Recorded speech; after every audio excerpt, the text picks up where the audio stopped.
उत्तराखंड ये राज्य भारत के कई सारे ऐतिहासिक पौराणिक महत्व और भव्य संस्कृति के साथ साथ अनेक सुंदर पहाड़ियाँ और प्राकृतिक वादियों से भरा हुआ देश को एक शुद्ध वातावरण प्रदान करता है। इतना ही नहीं, यहाँ कई महत्वपूर्ण रहस्यमय प्राचीन मंदिर भी है जिसे आज भी चमत्कार माना जाता है। उत्तराखंड इसकी महत्व के कारण हर साल यहाँ देश विदेश से लाखों तीर्थयात्री या भक्तों को आकर्षित करते हैं। तो दोस्तों, आज मैं आपको ऐसे ही एक रहस्यमय मंदिर की बात करने जा रहा हूँ जिसे सुनकर आप भी चौंक जाएंगे। तो चलिए वीडियो आरंभ करते हैं।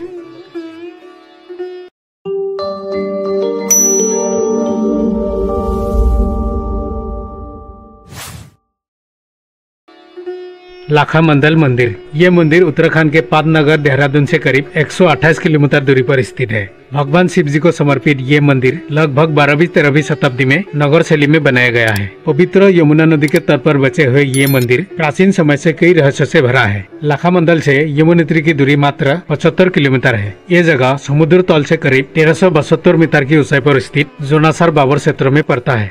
ऐसा माना जाता है कि भगवान शिव जी के इस मंदिर में प्रार्थना करने से व्यक्ति को पापों से मुक्ति मिल जाती है। यहाँ पर खुदाई करते वक्त विभिन्न आकार के और विभिन्न ऐतिहासिक काल के शिवलिंग मिले हैं। इसके आसपास में फैली हुई बड़ी संख्या में मूर्तियां और वास्तुकला के सदस्य अतीत में एक ही पद्धति के अधिक मंदिरों के अवशेषों का सुझाव देता है, लेकिन वर्तमान में केवल ये मंदिर ही बचा है। लाखामंडल में संरचनात्मक गतिविधियों का सबसे पहला साक्ष्य लगभग 5वीं-8वीं शताब्दी ईस्वी पूर्व का है। पत्थरों के नीचे देखी गई ईंटों की संरचना के आधार पर पिरामिड नुमा संरचना का निर्माण किया गया था। एक अभिलेख के अनुसार इस मंदिर को सिंगापुर राजघराने की राजकुमारी ईश्वरा ने निर्माण करवाया था। राजकुमारी ईश्वरा के पति थे जलंधर के राजा का पुत्र है। उनके निधन होने के बाद उनके सद्गति और आध्यात्मिक उन्नति के लिए बनवाया गया था। लाखामंडल 2 शब्दों से बना हुआ है, जैसे लाखा अर्थात बहुत सारे और मंडल अर्थात वो स्थान जहाँ बहुत सारे लिंगम और मूर्तियाँ हो। यहाँ पर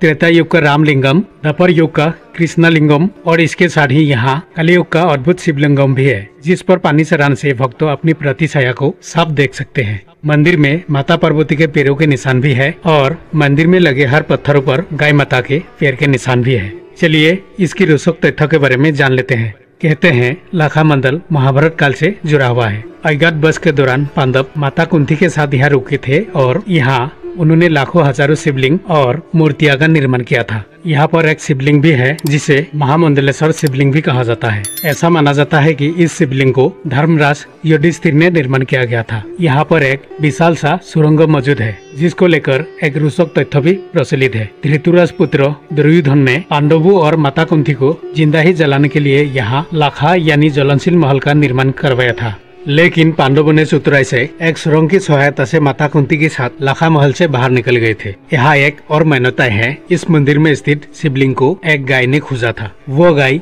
यमुना नदी के उस पार से आकर हर रोज शिवलिंग पर दूध की धार से अभिषेक करती और शिवलिंग को परिक्रमा करती थी। मंदिर में 2 मूर्तियां हैं जिनके पीछे की स्थानीय निवासी का कहना है कि राजा दक्ष द्वारा आयोजित विशाल हवन में माँ सती का अपमान हुआ था। तब माँ सती ने हवन में अपनी प्राणों की त्याग दी थी, जिसके बाद भगवान शिव जी ने क्रोधित होकर मृत्यु शरीर को मला और जी से वीरभद्र प्रकट हुए। सत्य युग में ये वीरभद्र माने गए, त्रेता युग में जय विजय, द्वापर युग में ये द्वारपाल और कलियुग में ये देव दानव के रूप में माने गए हैं। वही उस समय इस ग्रामपति क्षेत्रों की बड़ी बड़ी हस्तियों के गुजर जाने पर उनके निष्प्राण शरीर को यहाँ लाकर देव दानव के मूर्तियां के बीच रखा जाता था। इसके बाद पंडित जी मंत्र जप के निष्प्राण शरीर पर पवित्र जल छिड़कते, जिससे निष्प्राण शरीर में थोड़ी देर के लिए जाना जाया करती थी। फिर पंडित जी अपने हाथ से उन्हें दूध भात खिलाते थे और बाद में वो शरीर मोक्ष की प्राप्त करती थी। लोगों का कहना है कि इस कारण से इस स्थान का नाम पहले